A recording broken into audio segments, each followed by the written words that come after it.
Meu nome é Rui Diamantino, aqui é Curta com Textura e vamos conversar sobre dois temas que estão hoje correndo pelas redes sociais para esclarecer a natureza deste indivíduo, se assim se pode chamar, chamado Bolsonaro. Vamos então conversar um pouco. Em um tempo em que Bolsonaro tinha tão pouca medida quanto tem hoje, talvez até um pouco mais, acreditando-se acima de qualquer análise crítica, de qualquer avaliação social, Bolsonaro colocou a sua natureza, colocou a sua inclinação quanto a atos pouco éticos, humanamente falando, e de pouca conduta cristã, que ele tanto arroga para si como sendo a sua defesa de Deus, pátria e família, fazendo coisas que não são nada família e que não são nada cristãos e que não são nada atinentes ao Deus que ele defende. Que seria o Deus dos cristãos, o Deus de Israel, o Deus dos judeus. Está correndo aí pelas redes alguns vídeos mostrando as barbaridades de Bolsonaro. Como se não bastasse as mais de 400 mil mortes ante a falência inicial da vacinação, que pode ser atribuída a ele, ou melhor, ao seu governo, que acaba sendo ele, como se não bastasse a condição de retomada da fome no Brasil para mais de 30 milhões de pessoas e, sobretudo, para a insegurança alimentar para mais de 110 milhões de pessoas, como se não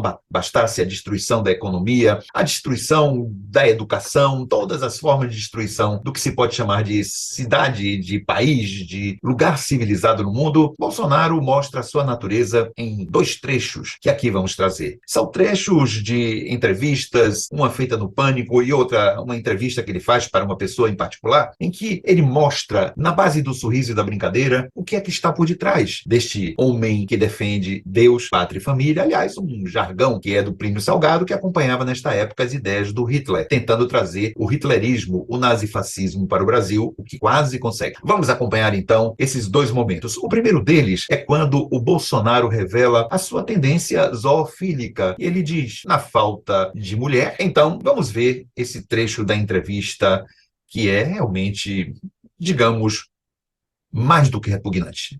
Vamos ver. Onde eu ia atrás de galinha no galinheiro, todo mundo ia na minha cidade, entendeu? Alguns mais malandros iam na bezerrinha, na jumentinha, mas era comum, não tinha naquele tempo, tinha mulher como tem hoje em dia, que não tinha mulher. Não tinha mulher. Você mentiu, comeu galinha. Foi só picadinha na cueca, não, você comeu sim. Por que mentiu? Admite que mentiu, você comeu a galinha? Admite. Deu uma voltinha aqui. Não bastasse essa revelação sobre sua sexualidade, naturalmente de caráter anal, como se pode observar, porque, aliás, marca a vida de Bolsonaro, é sua inclinação a uma analidade, diria a teoria freudiana, ele também revela uma condição bastante bárbara, nada cristã, pelo contrário, anticristã, pelo contrário, antifamília e, sobretudo, anti-Deus. Naturalmente que os costumes canibalescos de indígenas e de certas tribos são condições culturais, são considerações sobre o que é a vida humana, o corpo humano, e comumente considerado uma honraria. No canibalismo, o fato principal não é se repastar meramente com carne, porque se tem fome, mas sim porque no canibalismo cultural, no canibalismo indígena, no canibalismo de tribos que a gente chama de primitivas, a ideia é honrar o seu inimigo, querendo dele absorver as qualidades. Não parece ter sido essa a questão de Bolsonaro, porque antes ele vai dizer que estava com fome, onde ele queria comer, não se encontrava comida. Havia muitas moscas em cima das panelas, então ele estava com fome e foi em Surucucu, algum lugar remoto onde provavelmente existia alguma tribo que estava começando seu contato ou que preservava a sua cultura. E lá ele observou que estava havendo um ato de canibalismo. Bem, os índios estavam lá cultuando seu morto à maneira deles. Não é isso o importante. O importante é que Bolsonaro se interessou pelo cozinhar desse corpo e ele se interessou em provar desta carne.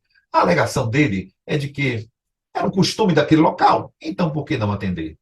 Será que isto é uma alegação legítima para alguém que defende Deus, pátria e família? Para alguém que se diz temente a Deus? Para alguém que se diz com costumes morais elevados?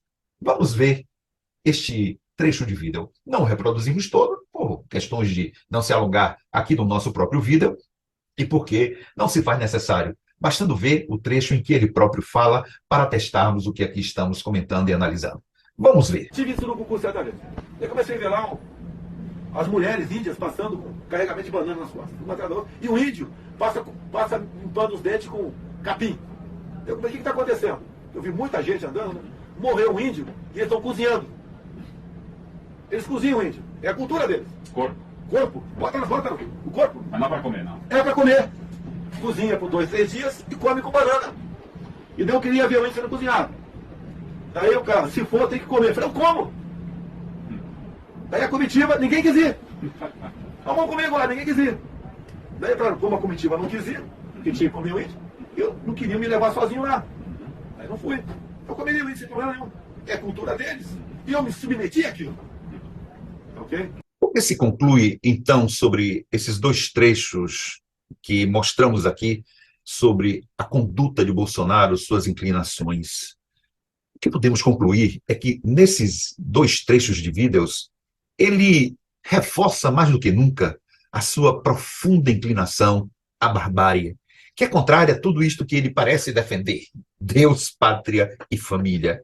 Sim, o nazismo tem tudo de barbárie. O nazismo criou câmaras de gás, o nazismo criou incineração de corpos judeus, o nazismo perseguiu, matou, e foi um dos atos mais bárbaros que Hitler, Mussolini puderam promover na humanidade, envergonhando-a para sempre. Como alguém que parece inclinado, ou bastante inclinado, se não um aluno destes dois facínoras, Bolsonaro parece também seguir de motu próprio, na sua inclinação mais profunda, a entender a vida como um ato de barbárie.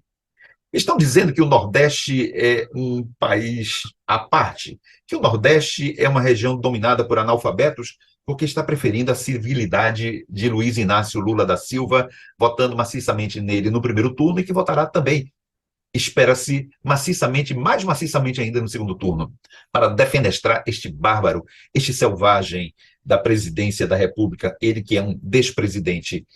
Muito bem, o Nordeste pode, pela sua história, pela sua pobreza, pelas suas dificuldades, pela dominação que outras regiões do Brasil fizeram sobre ele, explorando, o Nordeste pode ter o maior índice de analfabetismo funcional, até de analfabetismo em termos de formação, de escola formal. Mas o Nordeste, mais do que nunca, está mostrando que, em termos de política, não é nada analfabeto, parece já ter tirado o diploma de doutorado.